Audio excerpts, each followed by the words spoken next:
Buonasera, good evening to all.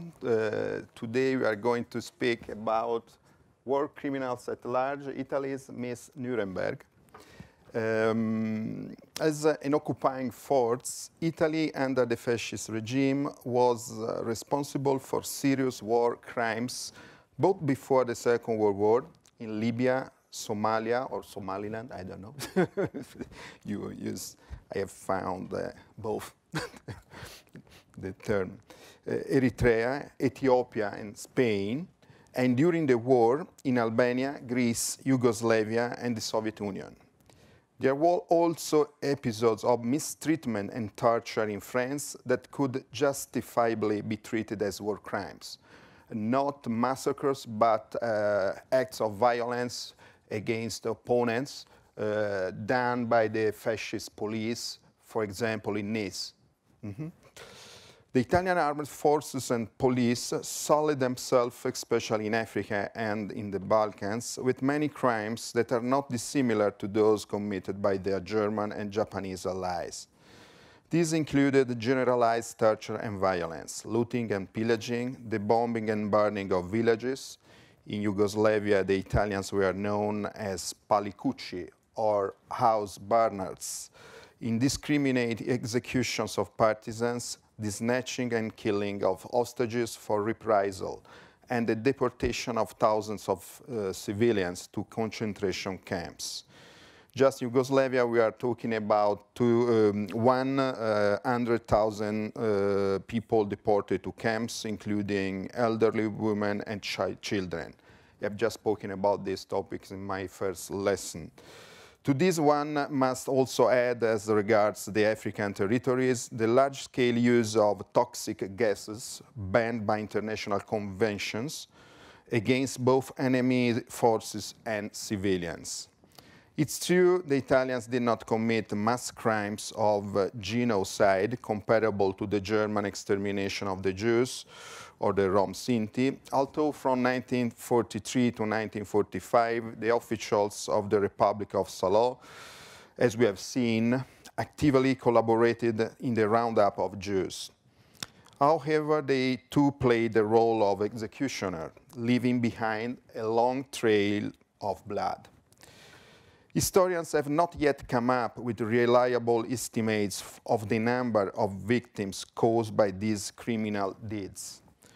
The most reliable figures concern the colonies in Africa. According to Angelo Del Boca, the number of Libyan victims of the Italian invasion and occupation amounted to 100,000 out of a total population of 800,000. While Matteo Domignoni, a young scholar, has recently reported that between 200,000 and 300,000 people died in Ethiopia as a result of Italian repression in the period of 1936-41, a figure that must be at least doubled if one includes Ethiopian losses during the war of 1935-36. These numbers indicate, it is worth repeating, the magnitude of Italian crimes. In the case of Ethiopia, for example, the calculation of the victims of Italian repression is based on partial documentation by the Ministry of Italian Africa, Ministero dell'Africa Italiana, which puts the number at least 77,000 dead. So we have a partial documentation. On the basis of this documentation, in the case of Ethiopia, we can calculate at least 77,000 victims. But the historians estimate much more. The number of the victims is much more high. As far as the Balkans are concerned, Brunello Mantelli has indicated that there were 100,000 victims in Greece and 250,000 victims in Yugoslavia, basing his figures on research carried out in United Nations archives by the American journalist Michael Palumbo. The data are based on reports sent by the two nations, Greece and Yugoslavia, to the United Nations War Crimes Commission in London, and in the case of Yugoslavia, probably need downscaling somewhat. In any case, the information should be broken down and analyzed with care. In fact, the number of Greek victims of the occupation surpassed 100,000 if we also consider the victims of the famine that hit the country in the winter of 1941. But in this case, Italy shares responsibility for these deaths with their German and Bulgarian allies.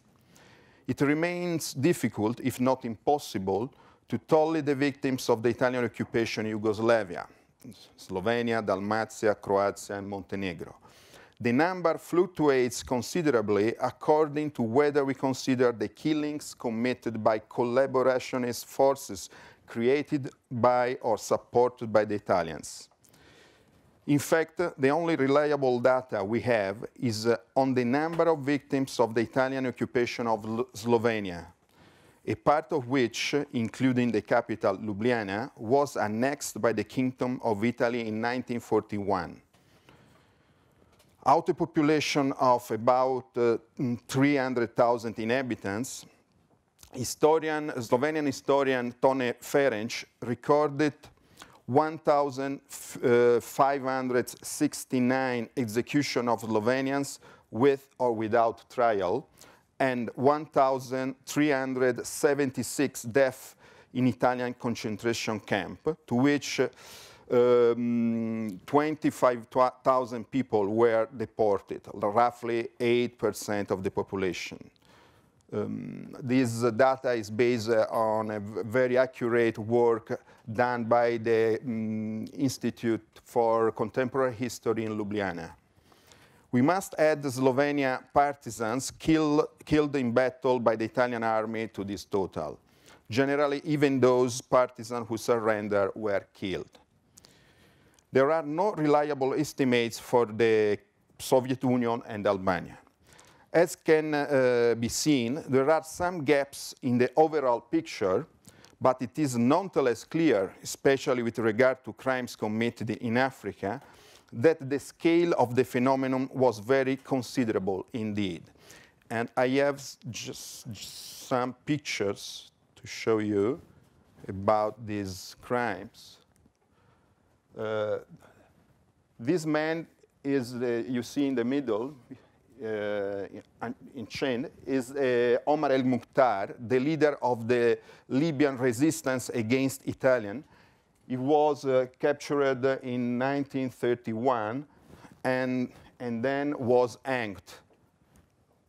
This is the hand of the Omar el-Mukhtar, so-called the Lion of the Desert. Maybe someone of you have heard or seen a movie titled The Lion of the Desert.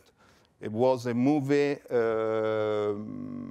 aired in the, I don't remember the year exactly, at the end of the 70s. Was a co-production, Libyan and American production, with very famous actors. And it was this film was in some way banned in Italy. In Italy, we have no possibility, no occasion to see this film, The Lion of the Desert. And the film was aired continuously in Libya.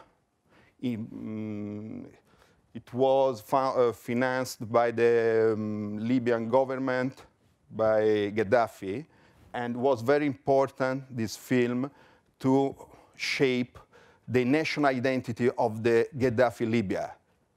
The film described the Libyan resistance against the Italians. And in the center of the story was the fate, in some way, of Omar el-Mukhtar.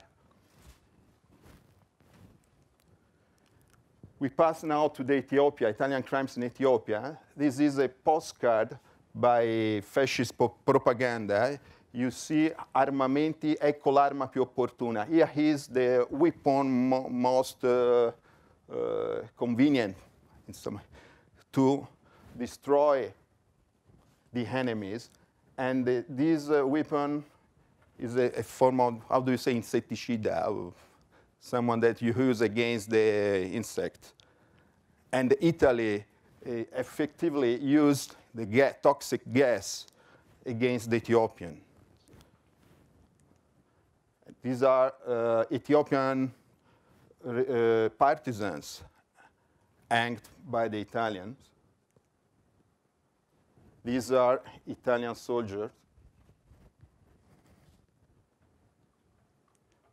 And this is a head of an Ethiopian leader of the resistance, decapitated and shown by the Italian. I know I have a friend that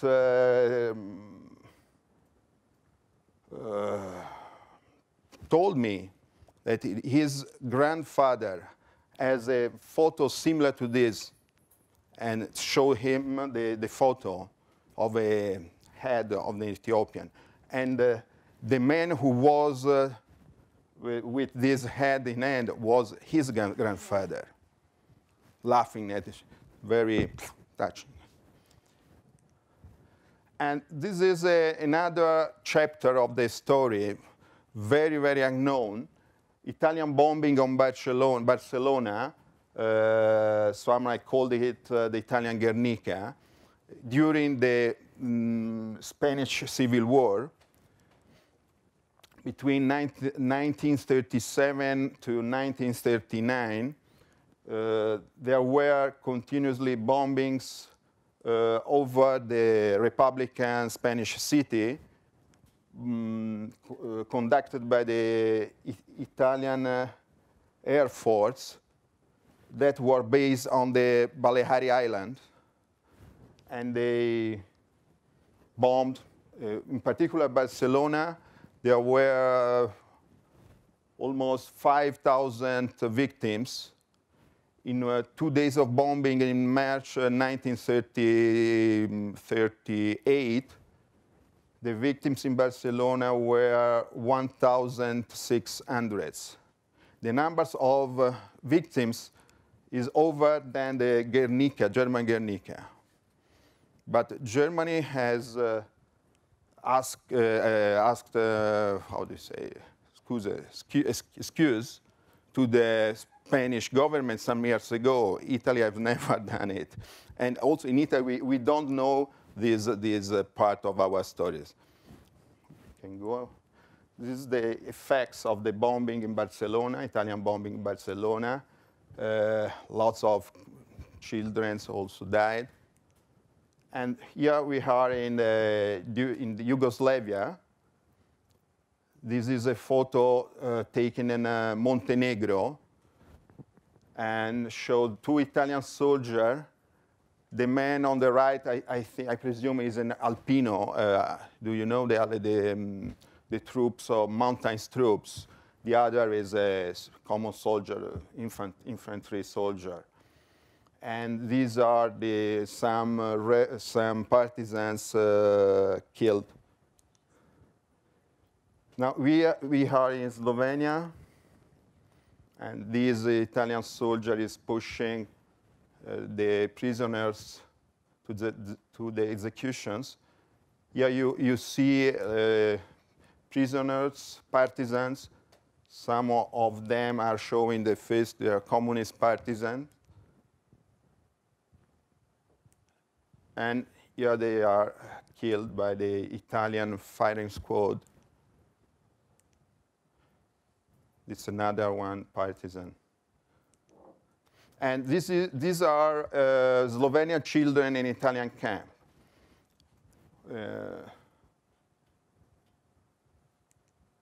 Okay, stop. I have some links, but now we don't use this one. Like Germany and Japan, Italy was also called to account for the crimes it had committed. And we have seen what kind of crimes. Both Article 29 of the so-called Long Armistice, signed on 29 September 1943 by the monarchical government of Badoglio, and Article 45 of the peace treaty signed by Republican Italy on 10th February 1947 committed the nation to handing over both the material executioners of crimes and those who had ordered them, if their extradition was requested by nations that had suffered at the hands of Italian fascist aggression. Yugoslavia, which had suffered the most numerous and serious crimes during the Second World War, was to the fore.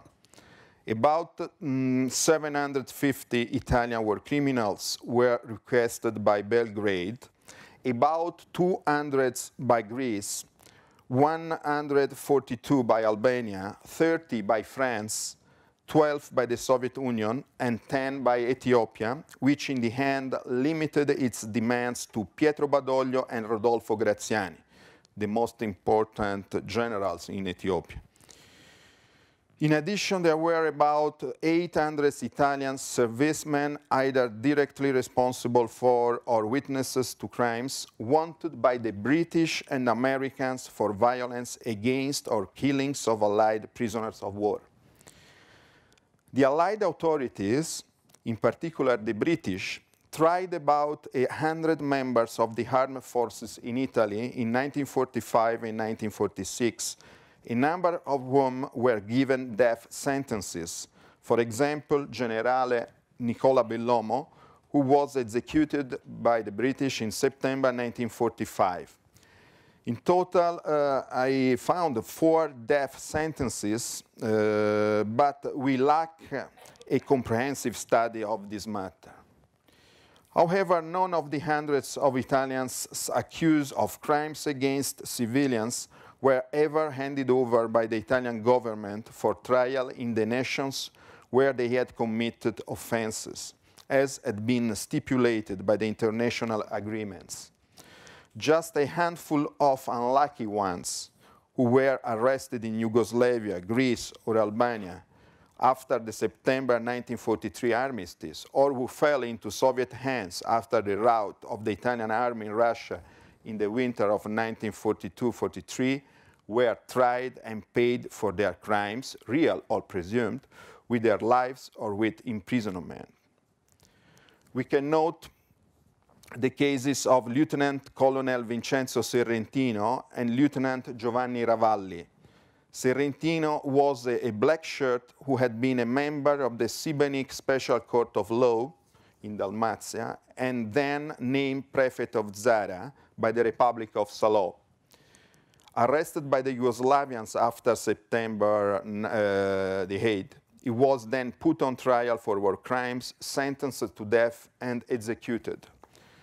Instead, in 1946, Giovanni Ravalli, in Greece, was condemned to life imprisonment for war crimes by the Special Military Tribunal for War Crimes in Athens. But he managed, through the Gasperi government's interventions, to be pardoned and returned to Italy in 1950, where he carried out a brilliant career as a prefect. He was prefect in Palermo and also in Rome. There were also some cases, very interesting, in some ways strange cases. Some Italian officials who had joined the resistance movement, Yugoslavian resistance movement after the armistice, fighting side by side with the Yugoslavian against the Germans, were arrested and sentenced to death by the Yugoslavian.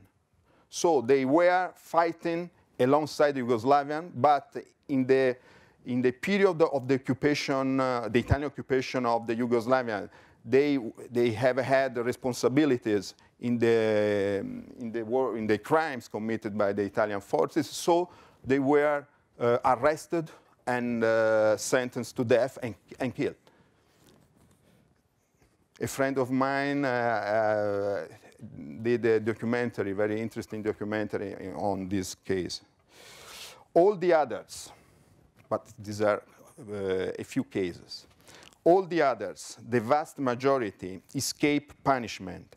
In fact, unlike its allies in the tripartite pact, who were subject to a great many trials for their war crimes, Italy managed to secure almost total impunity for its war criminals and to avoid their extradition. How was such an outcome possible? The first point that needs to be stressed is that Italy had a different international status compared to Germany and Japan. Although in September 1943, Italy found itself in the position of being a defeated enemy power, subject to Allied military occupation and bound to comply with restrictions laid down in the armistice, including the handing over of war criminals, it nonetheless always maintained a legitimate government. Moreover, following the declaration of war on Germany in October 1943, Italy was recognized by the Allies as a co-belligerent. This hybrid situation gave the Italian government some room for maneuver. And in fact, from October-November 1943 onwards, the Badoglio government developed a specific defensive strategy in favor of Italian servicemen and civilians accused of war crimes. It is worth recalling that these included various eminent members of the military establishment that had remained at King Vittorio Emanuele's side, starting with General Vittorio Ambrosio and General Mario Roatta, respectively Chief of Staff of the Armed Forces and Army Chief of Staff. As former commanders of the Italian Second Army in Yugoslavia, they were regarded by the Yugoslavs as being amongst the worst war criminals, with Roatta very definitely in the #1 spot. The concerted effort to avoid handing over suspected criminals was mainly directed by the Ministry of War and the Foreign Ministry, the upper echelons of which were occupied by men whose careers had flourished during fascism and who had been directly involved in Mussolini's policies of occupation. The defense was grounded on a number of main points. First, a claim to the right to judge war criminals in Italian courts. Second, the claim that the Italian occupation had been humanitarian and that the occupiers deserve credit for having protected civilian populations, especially the Jews. Third, the establishment of a clear-cut distinction between the conduct of the Italians and the brutality of their former German allies, added to which there was the contribution made in the fight against Germany after the armistice. Fourth, an attempt to blame the partisans for having made the war more barbaric. This point chiefly concerned the communist partisans in Yugoslavia.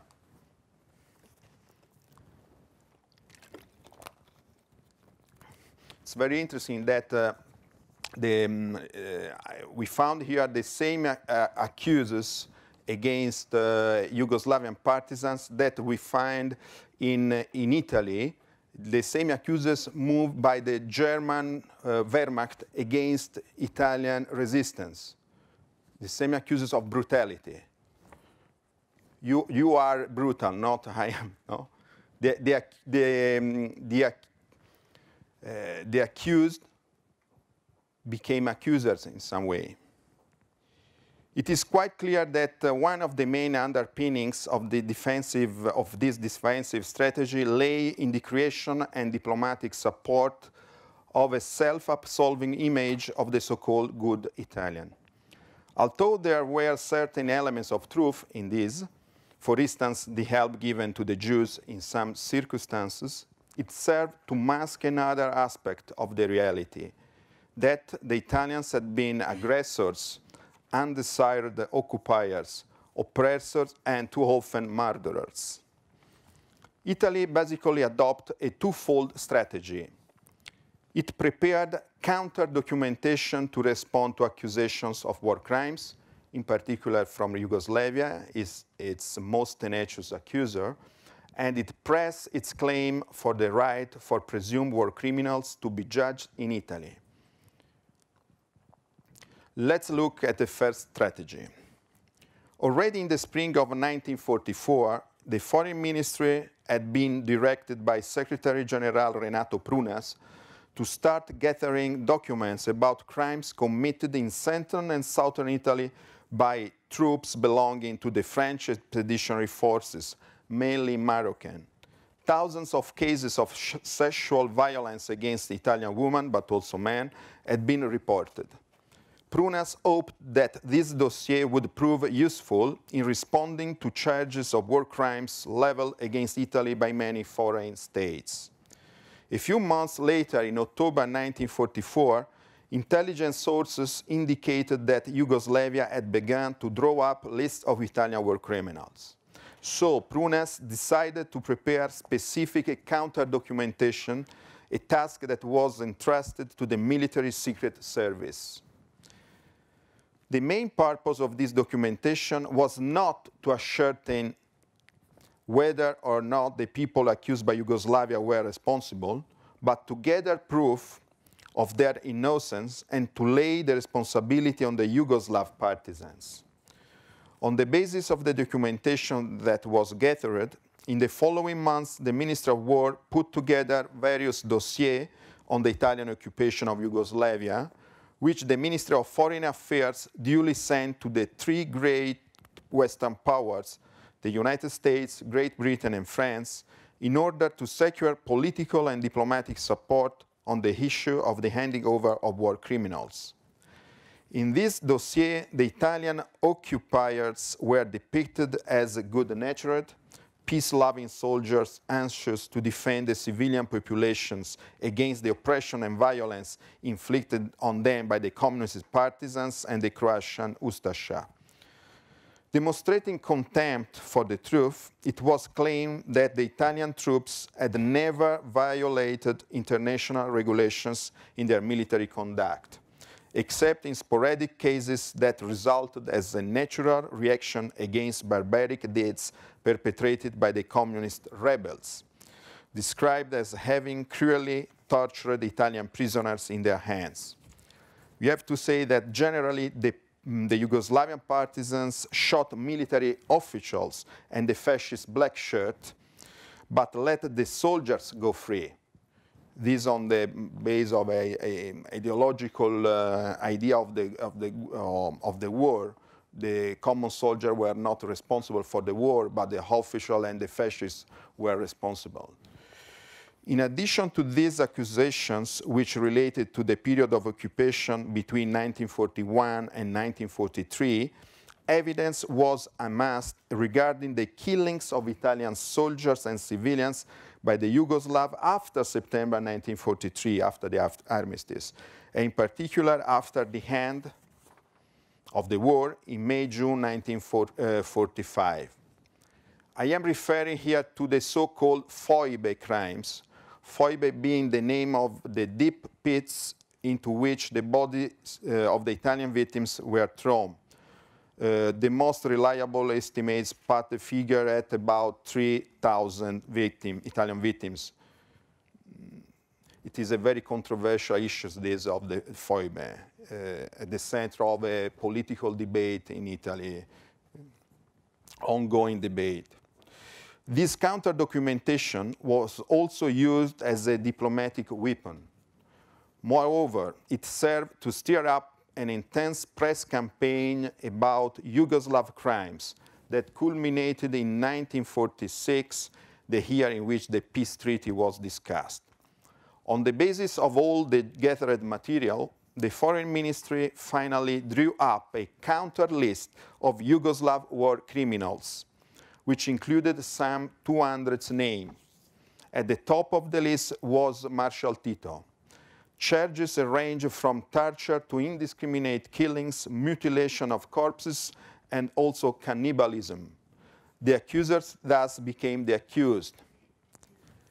The second line of defense adopted by Italy to counter requests to hand over its war criminals was, as mentioned earlier, They claimed that Italy had the right to try those responsible by national courts, by Italian courts.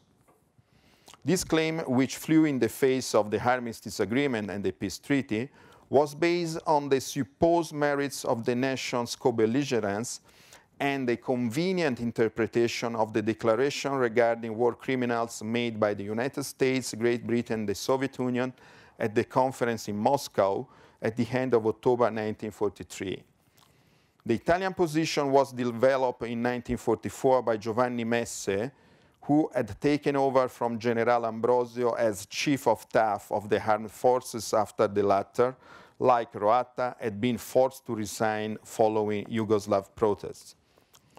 Messe pointed out that while the Moscow Agreement envisaged, in the case of Germany, taking steps against all those responsible for war crimes, in Italy's case, it had been decided only to proceed, I quote, against fascist chiefs and army generals. In other words, against those who had given the orders and not the material executors. Secondly, and this was the most significant point, while the Moscow Declaration stated that German criminals should be taken back to where they had committed their crimes for trial according to local laws, for Italian criminals, it had simply been stated that they should be, I quote, arrested and handed over to justice. The expression was a generic one, but Messe had no doubt about its significance. For him, for the Italian side, it meant Italian justice, the only possible explanation for the different wording used for the Italians and the Germans.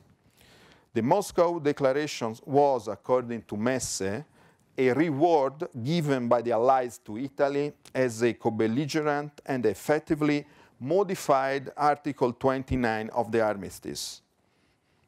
But this was the Italian interpretation, and it was not correct.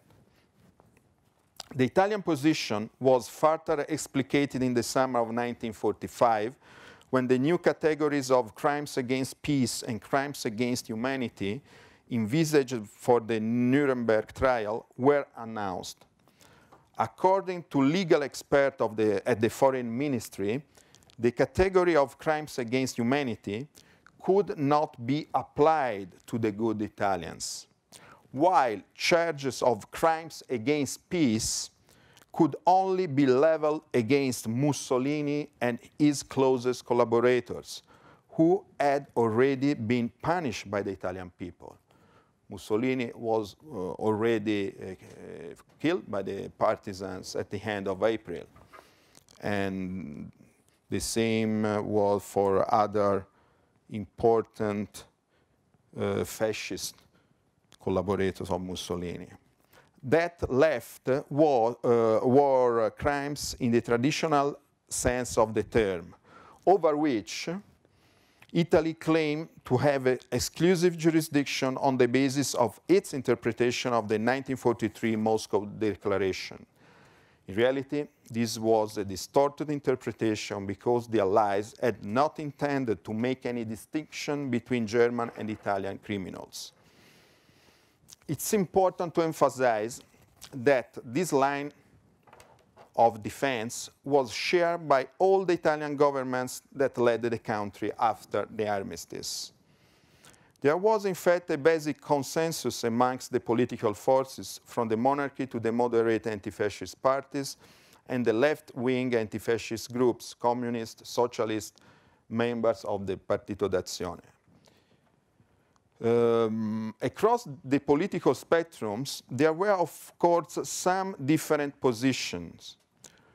While the goal of the monarchy, the army, the upper ranks of the foreign ministry, the Christian Democrats and the Liberal Party was to ensure impunity for those who had been accused of war crimes, the left-wing parties tried without success to bring them to trial, especially the civilian and military chiefs who had played an active role in the occupation of foreign territories. This effort took shape in the autumn of 1944 during the political purging against fascism. but it ran aground between June and May of 1945 after the temporary occupation of Trieste and Venezia Giulia by the Yugoslavian communists, an action that arose a defensive reaction in the national interest, even on the part of the left. From that moment on, there was common hostility to the extradition of war crime suspects, which was obstructed in every possible way. In order to demonstrate that it was serious about pursuing justice at home, in May 1946, a commission of inquiry was set up at the Ministry of War with the task of ascertaining the responsibility of Italian servicemen and civilians accused of war crimes, and to refer any guilty parties to a military court for trial by Italian law.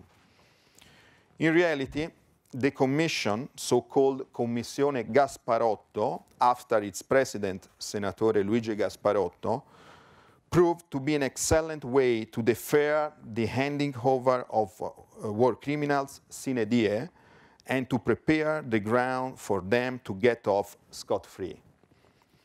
Although it was generally inclined to believe in the innocence of suspects, it must be noted that the Commission did refer 41 individuals against whom there was overwhelming incriminating evidence to the military codes, Italian military codes.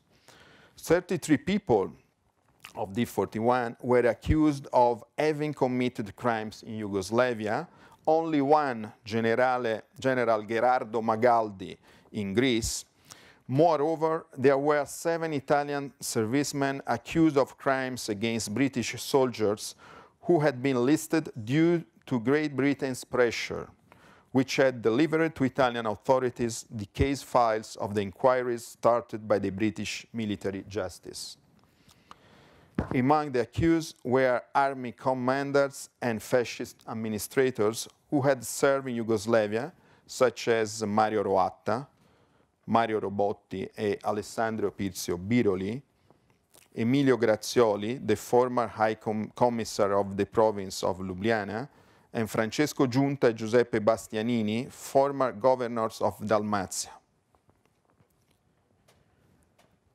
From 1946 to 1947, the Foreign Ministry, led by 2 figures with impeccable anti-fascist credentials, the socialist leader Pietro Nenni and Carlo Sforza, tried to move on the trial process.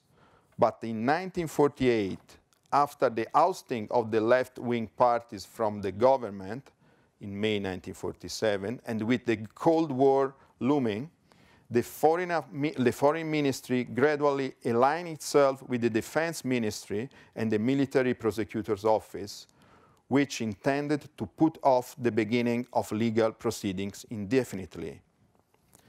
The Gasperi government fully endorsed this position.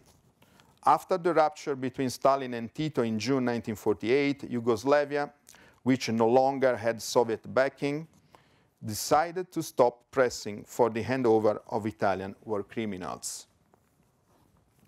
The other countries did the same. Only Ethiopia made a final fruitless attempt in 1949, but it was stopped by London. For its part, Italy took no action against the war criminals referred by the Commission of Inquiry to the military courts, though it should have done so according to the law. In 1951, the military magistracy closed all the pre-trial judgments by resorting to a legal loophole based on the lack of reciprocity on the part of Yugoslavia. Basically, as Belgrade was not trying those responsible for the Foibe massacres, Rome would likewise do nothing with regard to Italian citizens responsible for war crimes in Yugoslavia. Finally, in November 1952, the Greek government took a step to close the war criminals issues once and for all. Athens sent Italian authorities 19 statements of accusation for war crimes involving around 50 Italian servicemen, with the suggestion that Italy conduct the trials in her own courts of law. Greece would have accepted all sentences regardless of the verdict. However, the Italian Ministry of Foreign Affairs declined the proposal. Hence, no proceedings were brought against the 50 presumed Italian war criminals named by Greek authorities, which had selected them on the basis that they were responsible for the worst crimes perpetrated during the Italian occupation. It's important to touch on the role played by Great Britain and the United States. Thanks to their presence in Italy, there was an allied military government until 1946. They were the only two powers in a position to secure the arrest and extradition of Italian war criminals. The British government displayed a strong interest in protecting the position of Badoglio, Maresciallo Badoglio, and of some of the top military officials that had remained at the side of the king and were committed to fighting the Germans, including Paolo Berardi, the army chief of staff, and Taddeo Orlando, war minister and then commander of the Carabinieri. However, in contrast to widely held belief, London was determined to press charges against the other Italian war criminals, both those responsible for crimes against Allied prisoners, as it actually did, and also those responsible for crimes against civilians, with the exception of Badoglio and his circle. Britain's policy of complying with commitments it had made to Yugoslavia and other nations that had been victims of the Axis powers was bolstered following the Labour victory in July 1945.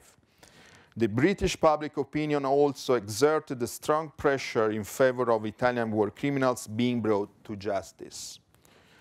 The fact that this did not happen was largely due to American opposition that arose in the wake of Yugoslavia's temporary occupation of Trieste and Venezia Giulia in May-June 1945. This provoked American hostility towards Tito, who was seen as a dangerous pawn of Moscow. From then on, the United States began to support the Italian line of passive resistance toward the request for the extradition of war criminals. The American stance thwarted any concrete possibility Allied authorities in Italy might have had to try Italian war criminals. By as early as October-November 1945, the British Ministry of War had also come around to the American position. There was concern about the fate of a number of high-ranking Italian officers whose extradition had been requested by Belgrade. Britain was counting on them to rebuild the Italian armed forces, not least so they could act as a bulwark against communism.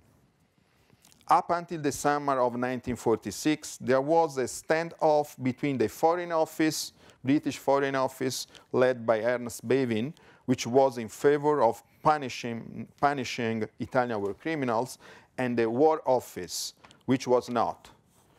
The latter view was to prevail.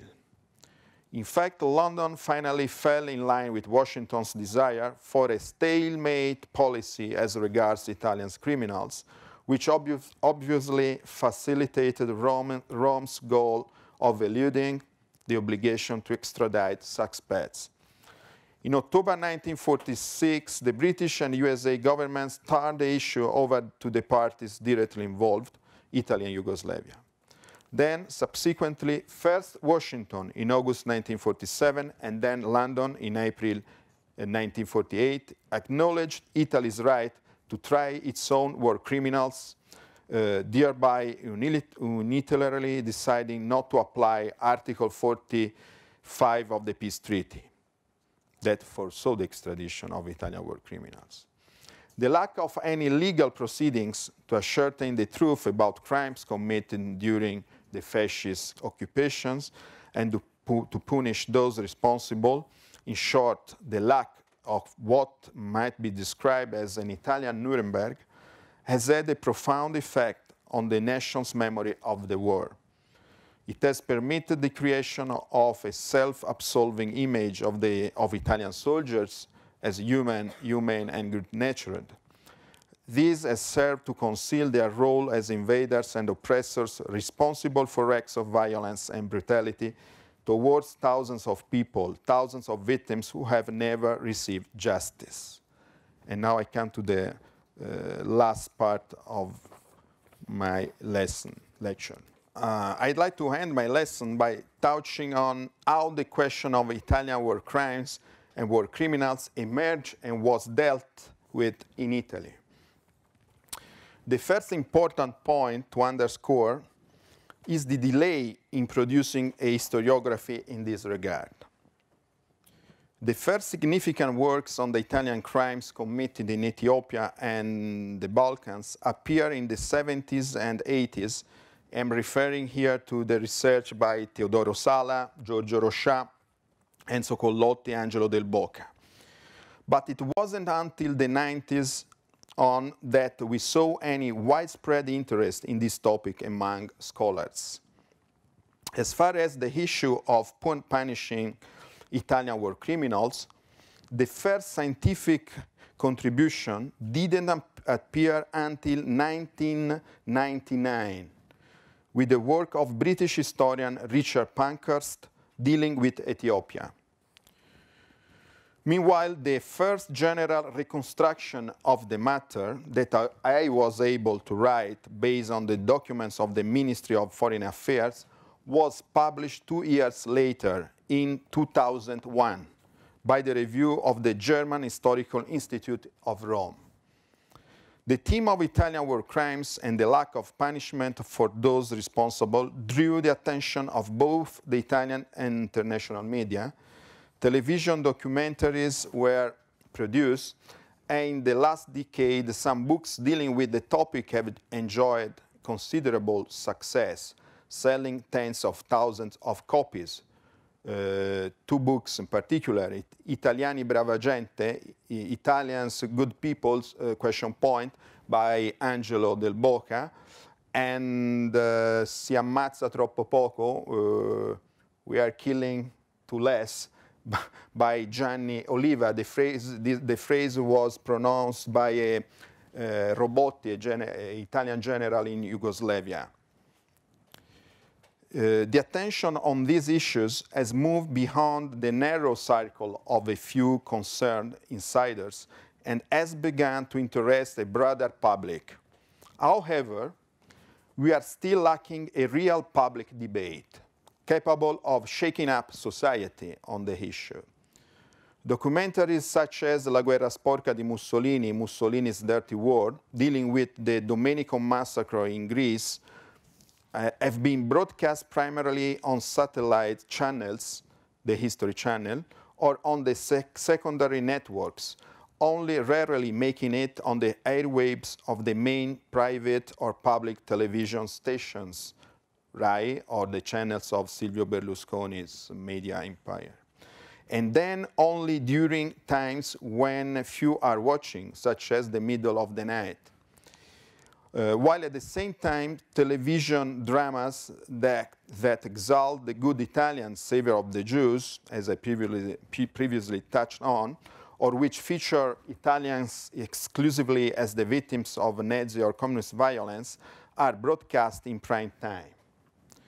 The institutions most directly at fault, such as the Ministry of Defense, and in particular the Army, have assumed a strong defensive line. They have contested the new historiography, accusing it of having an ideological slant, and they have downplayed the alleged crimes, using arguments analogous to those employed in the post-war period.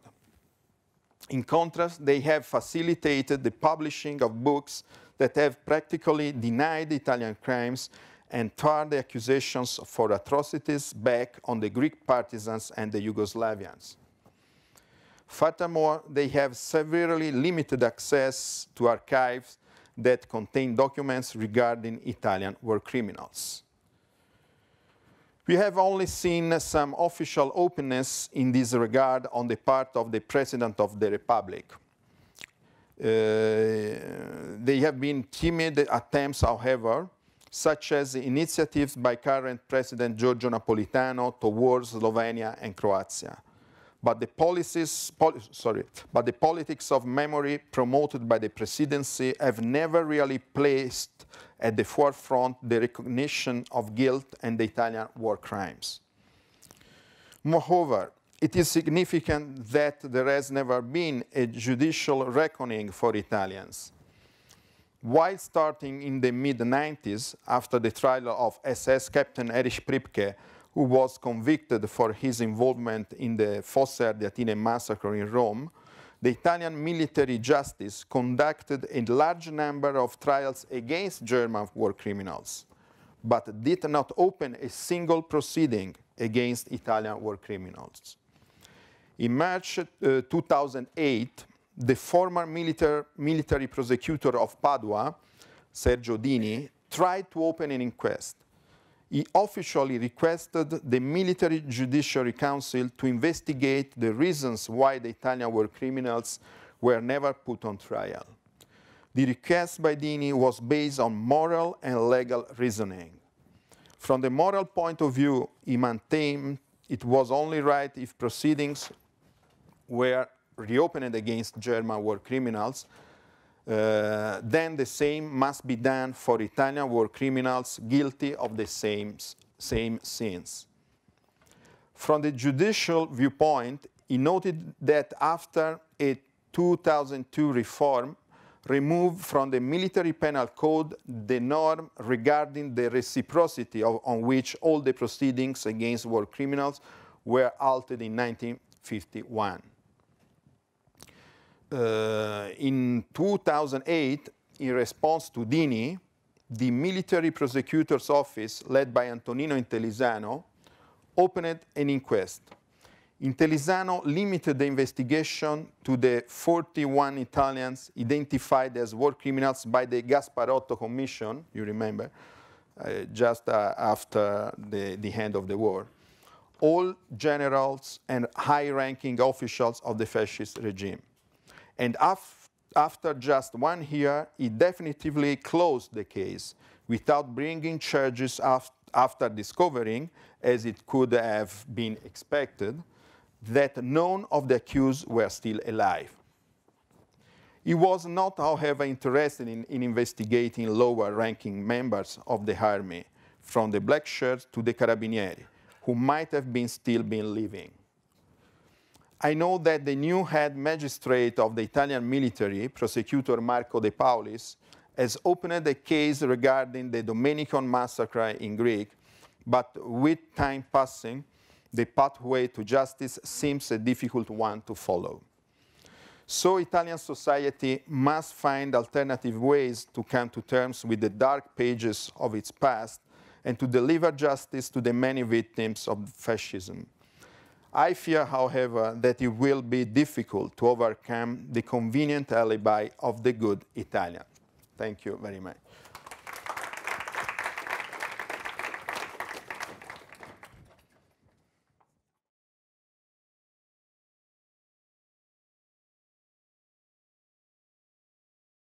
Thank you, Filippo. Questions?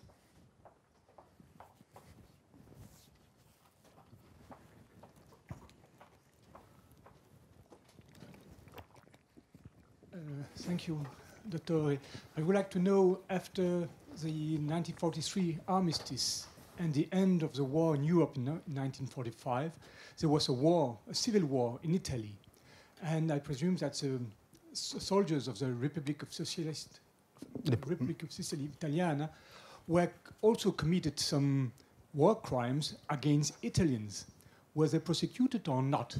Because this is part of the history, but the easy part, because it was just against the fascists, the one who continued the war. And I would like to have more information about this part of history, because it's one way yes, and the other way no. The fascist collaborators were put on trial. 20,000 of them were put on trial just after the end of the war between 1945 and 1946. But very soon in Italy, 1946, there was an amnesty, the so-called Togliatti amnesty, an amnesty that was elaborated by the Minister of Justice Ministry, that was the leader of Communist Party, Palmiro Togliatti. And as consequence of this amnesty, very, very quickly, almost the totality of the fascists condemned or imprisoned in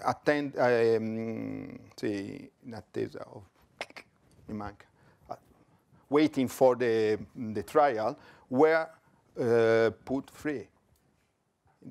And it's a very important point because in the mid-90s, when in Italy the magistracy, military magistracy, reopened the trials against the Nazi war criminals, we found we called it Armadio della Vergogna, Wardrobe of shame.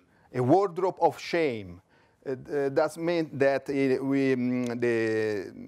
we have found in the palace or in the buildings of the military justice in Rome 2,000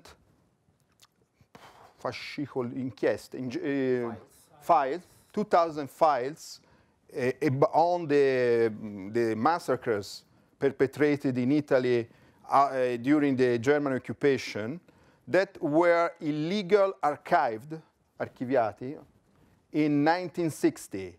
And in these files, there are about 500 names of German soldiers guilty for the crimes, and the Italian magistracy has done a lot of trials in absentia against German war crimes. And also in these 2,000 files, there were about 300 names of Italian fascists who collaborate with the Nazi Germans in the crimes against Italians. But it's impossible to put them on trial.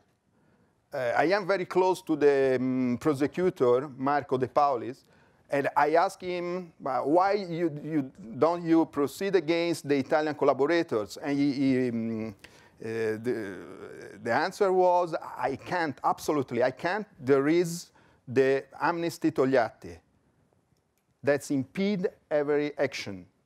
It's very, very strange because last year, a tribunal has opened a proceeding against Italia, but was the tribunal in Barcelona.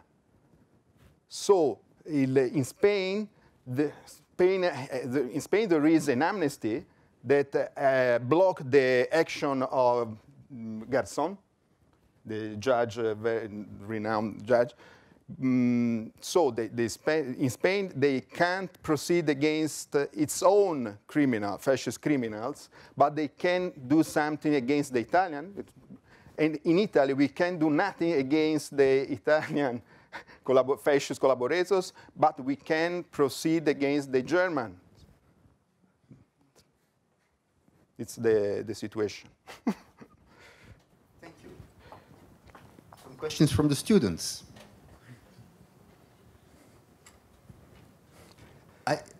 I have a question for a student.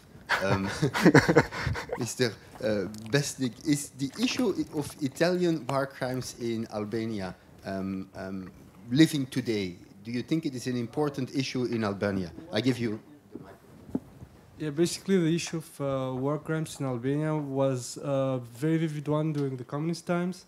So they tried to pile up inquiries, inchieste, to the then Italian government, but they were basically all turned down by the same communist government because that would have mean trying to reconnect with a past history which was set up by the communist government, and which displayed that basically all Albanians have been heroes of war. The few collaborators were ousted of power, and that was the legalization of legitimization of the new communist power. So basically, when the communist power fell, the Albanians were way too concerned to re-establish a new kind of history without the communists this time, with the former way of dealing with all the monarchy and the new Albanian legal power. So in no way there have been any critical assessment of what Italians have done at the time, and the few ones basically have just spin upon themselves. So they are asked again what was the Albanian side of the responsibility, and we have retained that the old communist view that Italians were basically responsible for pretty much every crime that was committed in Albania, including those Albanian voluntary soldiers that were taken with the Italians to storm Greece in 1941. So basically, you are guilty of everything, and we've done nothing. And as for the inquiries towards Italy, well, as I said, it was way too easy just to mask everything and not ask about Italians because of that the whole reciprocity issue. So they don't answer to us because they're guilty. We won't ask because they are guilty generally as the government. And that was pretty much it for the Albanian side. Thank you very much. Thank you. Other questions? Because if not, of course, I do have questions. What I found fascinating was you especially mentioned role of the Ministry of Foreign Affairs. You do mention a little bit the Ministry of Defense. The Ministry of Justice is military justice does not depend at all from the Ministry of Justice in Italy. Okay, and then by the example of the wardrobe of shame, we see that investigations have been going on.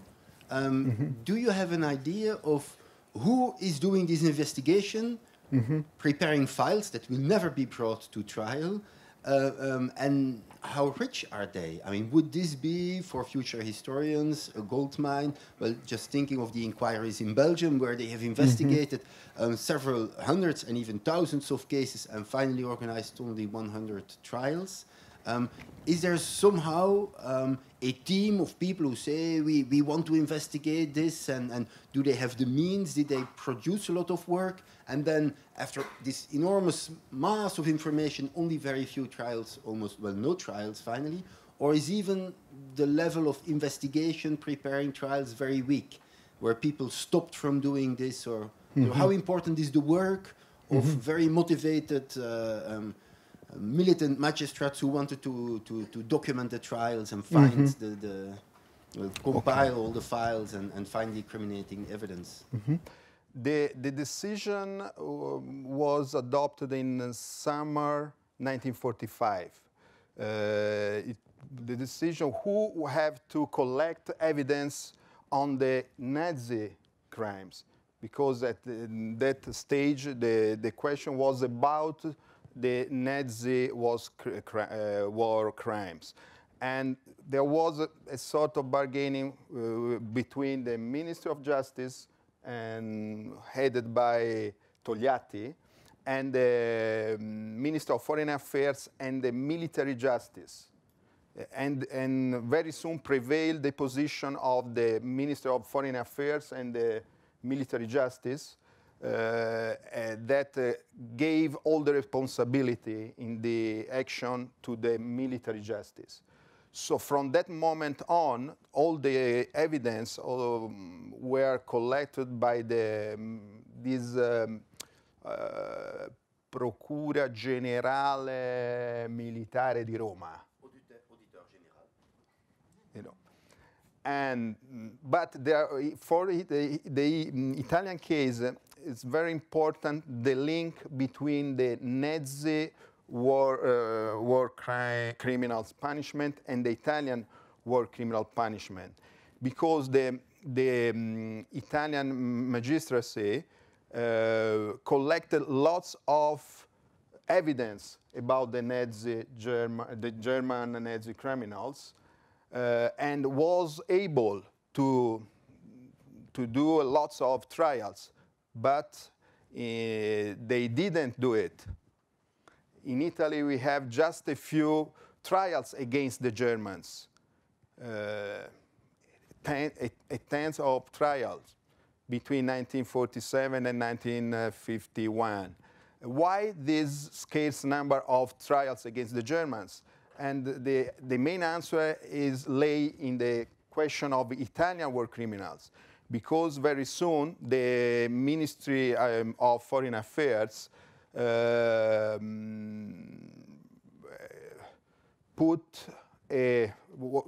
was clear for the Ministry of Foreign Affairs that there was a link between the two matters.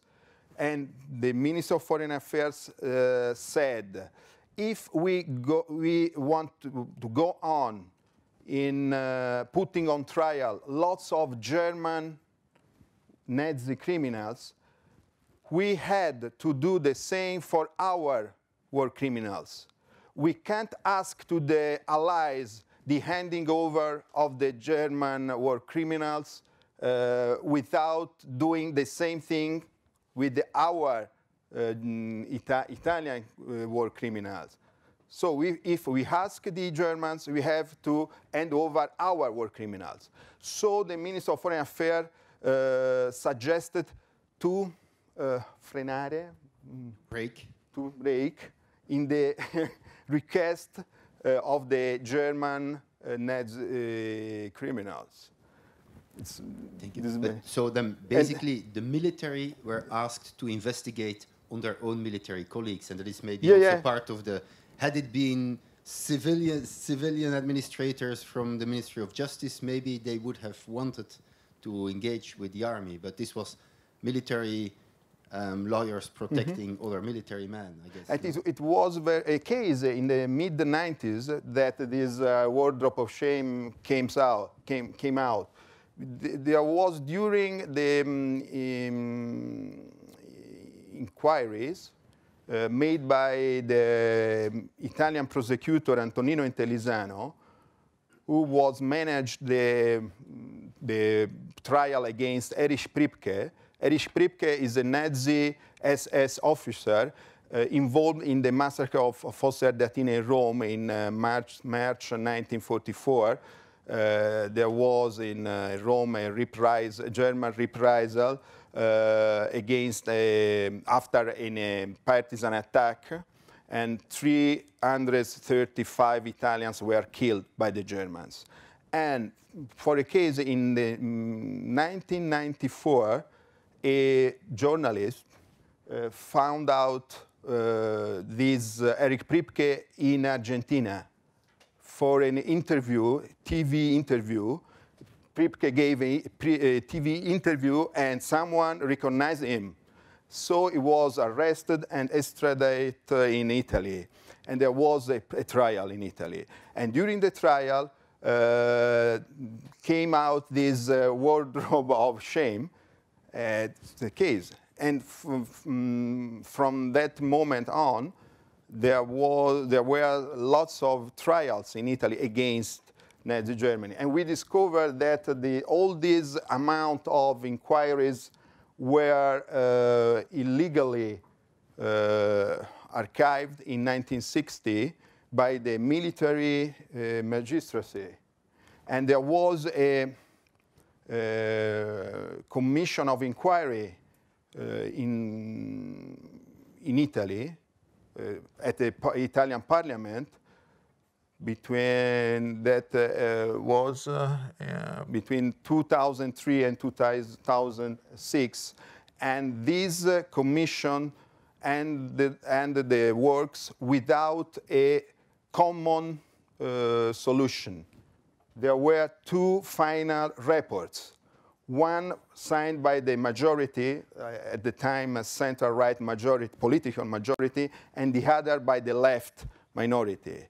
And the first report outlined that, yes, these Italian magistracy had illegally acted, but there was no political push in this behavior. On the other hand, the other report signed by the left affirmed that there was a political choice to block all the trials against the Nazi Germany. In order for the relations, during the Cold War, there was a problem, a question of the was very important, the relations between Italy and West Germany in the wake of the Atlantic Pact. So for political reasons, Italy stopped the proceedings. Did you say in the beginning of your speech that there were no trial against German war criminals for Jewish persecution? For Jewish persecution? Where in Italy? No. There was Kappler. The most I haven't said this. The most important and famous German war criminals in Italy, Herbert Kappler, was put on trial also for the persecution of Jews, not only for this crime, but also for this. It was sentenced to life imprisonment for the killing in mass. Sorry. For war crime or for war crimes against humanity?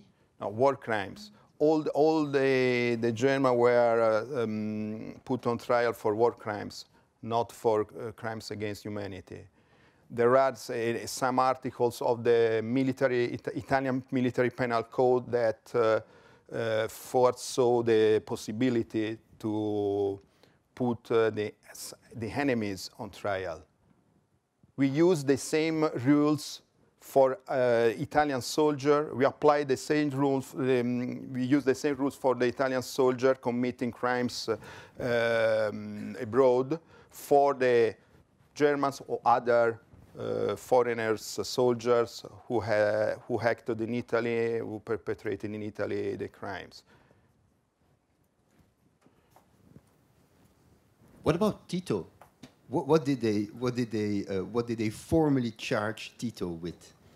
And Tito was a very, very general charge. He was responsible for all the crimes committed against Italians. But with Tito, there are also in the list all the political entourage, Cardelli, all the Milovangilas, all the Yugoslavian politicians were in this list.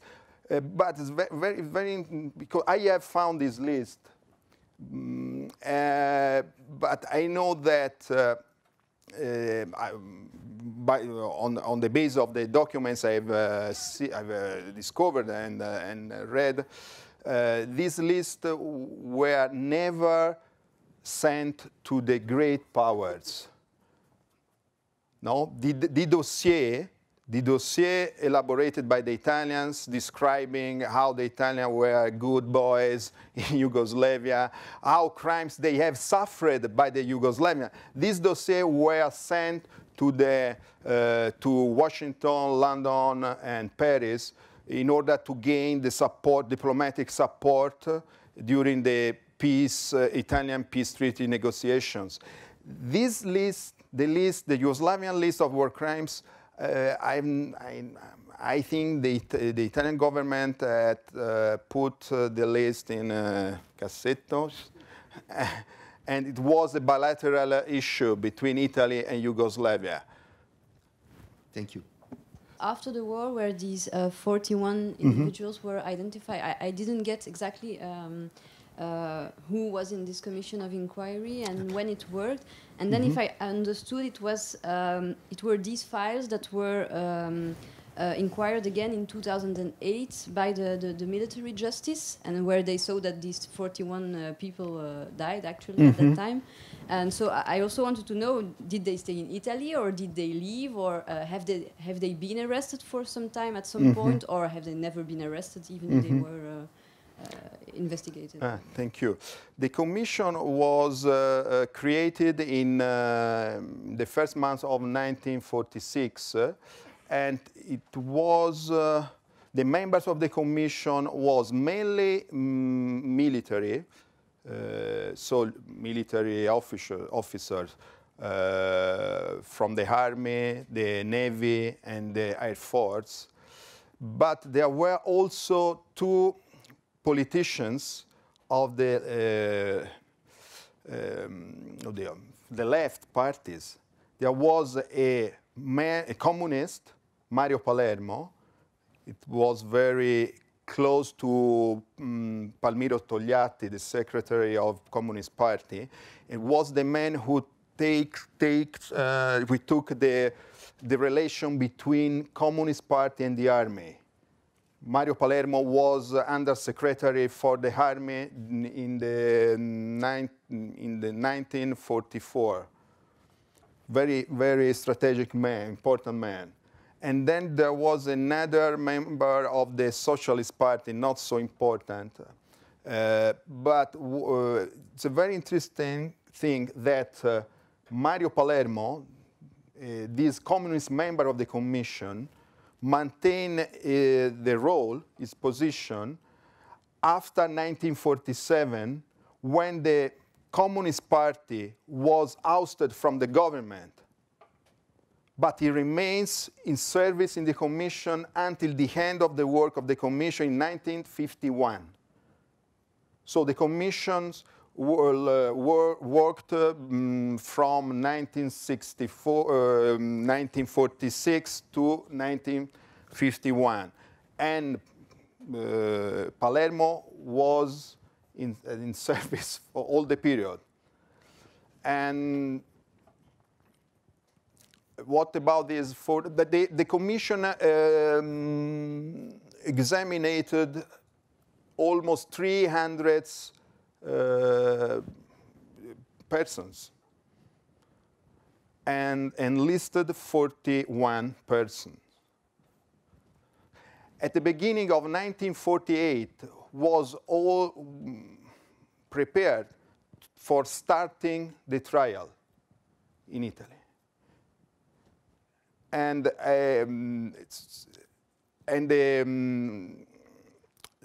the ministries involved, Ministry of Foreign Affairs and the Ministry of Defense, asked the government, what we have to do now? We are ready. We can start the trial in 2 weeks. And I have found out 3 lines of the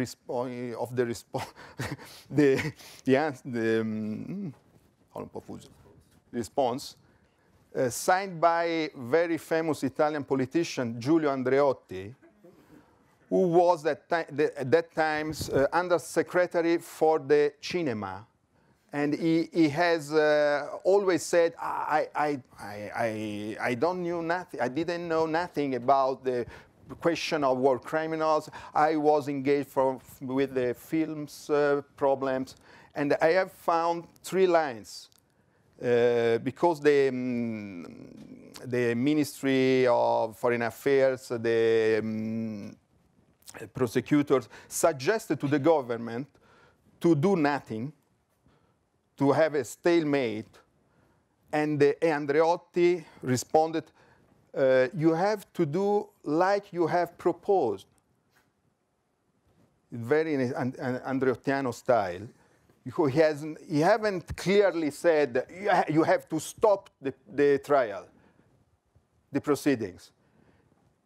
Do what you are proposing, the meeting of, and on this basis, Andreotti was, on the basis of my findings, Andreotti was called by the parliament for un'udienza during the works of the Commission of Inquiry. but it was protected by all the right members of the commission. And it's you have asked a very important question, what has succeeded recently?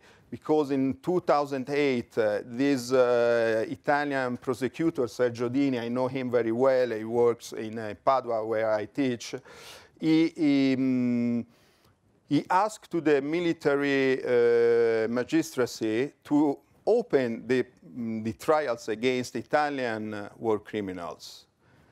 But Antonino Intellisano, that was at the head of the magistracy, military magistracy, was very furbo.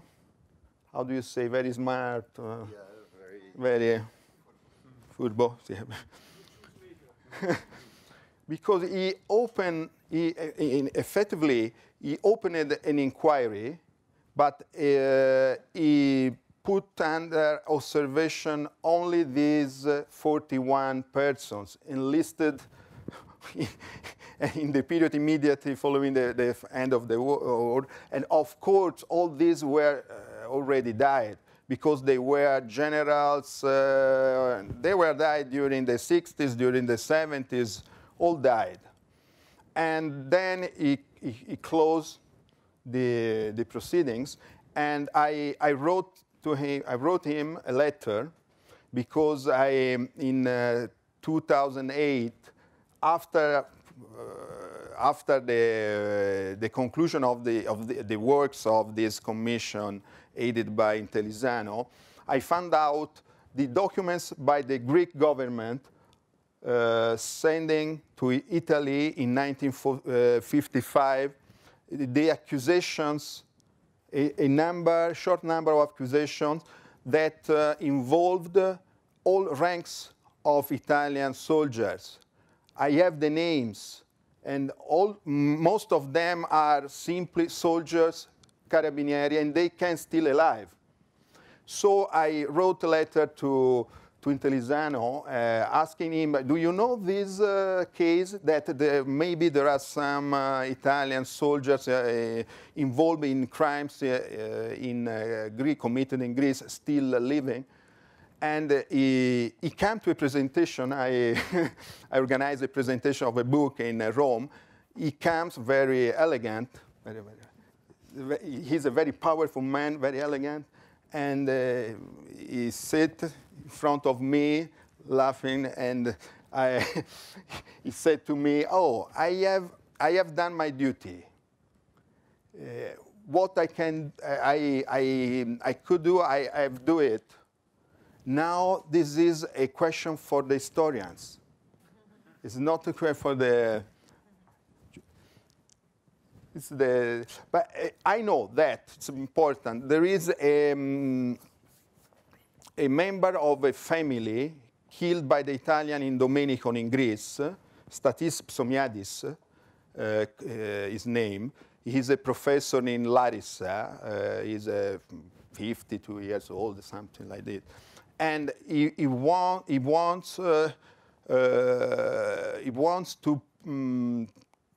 wants justice. He lost his grandfather and some members of the family in this massacre, and he wants justice. And he has asked to the new prosecutor, Italian prosecutor, Marco De Paulis, to open an indictment against the Italian soldiers responsible for this massacre. And Marco De Paulis has told me that he is ready to open this trial, this proceeding, if he find the man responsible. There is, in fact, another Nuremberg, as you know, which deals with major industrialists, German industrialists. So I was wondering if we shift the focus from war criminals to industrial collaboration and operation. Could you say just a few words about how Italy dealt with, industrial collaboration? Was there something organized, or was there also a complete failure? And what is now the memory about this, and also the historiography? In the last 20 years, we have no memory about this. And the the Italian employers, industrialists, I don't know, they made a very good job from their point of view, because they collaborate with the fascist authorities, but also with the partisan authorities, in order to save the buildings, the industrial buildings. And very soon after the end of the war, they was completely free. There was some trials for collaboration against some of these men, but they escaped the judgment.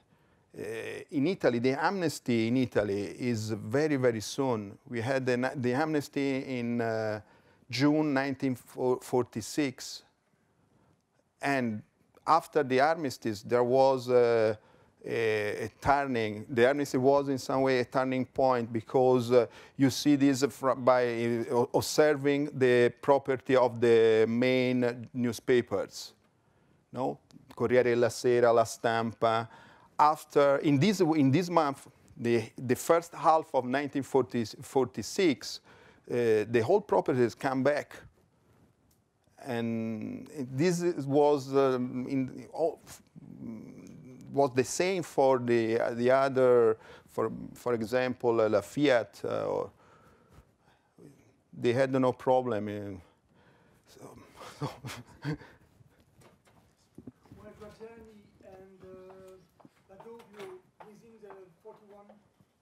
No, they weren't too high. I have two last questions, but if there are other questions, please. One is on the issue of the foibe. Did the Italian, either the foreign ministry or later the associations of the Istriani, use the vocabulary of crimes against humanities or even of genocide in qualifying the systematic killing of Italians? Was this even used by the government, the word genocide? And the second question is on the Marochinate, on the campaign of rapes in the south of Italy by French troops. Was there any will to indict high-ranking French officers? Because, well, the argument is that it's not just an uncontrolled movement, but that the military hierarchy would have given free quarter to the soldiers. Was there any will to also prosecute high-ranking French officers for this? So two different questions. Okay. Thank you. The foibe. The memory of the foibe was a memory cultivated in until now, until the last 20 years, by the right in Italy, the new fascist right. Because, as we have seen, there was a tacit accord between Italian government and Yugoslavian government to cover what was happening on the borders, on the part of Italian and on the part of Yugoslavian. So silence. In this context, only the new fascist right claimed the memory of the Italian killed by the Yugoslavian, of the Italian expelled from Eastern Dalmatia, and this memory was a sort of how do you say nicchia, memoria niche, until the last 20 years. With the born in Italy of a new center right, a new right of political, a new political system centered on the presence of a very strong right. No more Christian Democrats, but Berlusconi in alliance with Alleanza Nazionale, the party who has the roots in the neo-fascist movement, Movimento Sociale Italiano. So this, in this context, we have seen a rediscover of the memory of the foibe in the last 20 years. And in this case, they use the terms of genocide or le foibe as our Shoah. It's a very extremization of the issue by the part of the new right, Italian right. But I can see another step just in the recent year, because this is an argument that I will deepen in my last lesson on this week. In the last years, we can see a sort of nationalization of this memory. It's very important, the role played by the President of the Republic, Giorgio Napolitano. In the last ceremonies, because now we have a day, commemoration day, dedicated to the foibe, and in the last commemorations, Napolitano and others of his staff, also including some historians, like former ministry Andrea Riccardi's colleague, they have tried to redefine this memory of the foibe in a European context. No more a question of involving Italian national, the Italian victims, but the foibe as a phenomenon that occurred at the end of the war in Europe. And also they have tried to do a reconciliation with the Slovenian and Croatian, admitting the crimes perpetrated by the Italians. So we have, I think that we are there is a new shift, an evolution of this memory. But yeah, right.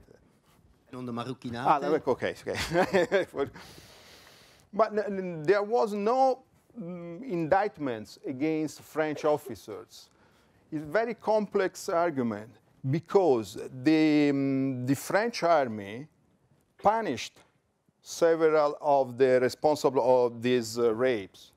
I know that there are 20 Moroccan soldiers were shot. It's a number not so very impressive for me. And then there was also another aspect, is the reparations, because part of the reparation that Italy have to give to France were given to the victims of these rapes. Of course, on the basis of an accord between Italy and France. And so this was the solution. And in the context of the period of the immediate post-war, Italy was very, very poor. In particular, the regions of Italy where these rapes were taken, were perpetrated. So we had a lots of requests, thousands and thousands of reparation requests by the side of Italian. And we know now that, of course, many of these requests was not based on the reality. But we know that some measure, sindaci, in the little villages in Campania or Lazio, said to the woman, ask the reparation, say that you have been raped, because we need this money, we are so poor. But it's another aspect. The reality is that thousands of the Italian women were raped. never tell this in France because Yeah. the high officers in charge of the historical service of the French army, they tell the same. They said, no, it's not the French army who did this. All these women in the south of Italy, of course, they invented. They use this argument for negating the responsibility of the French army. The responsibility was real. Filippo, one last question.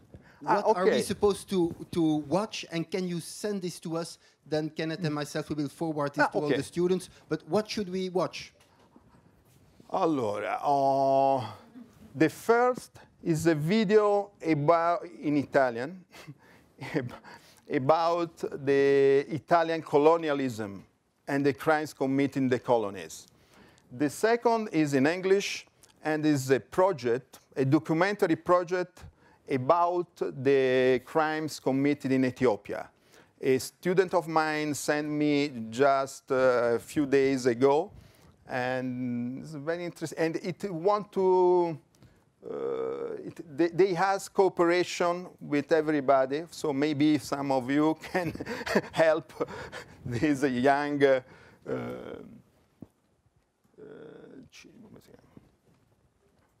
operators. Thank you very much. Any last question? Then we meet again on Thursday. Thank you.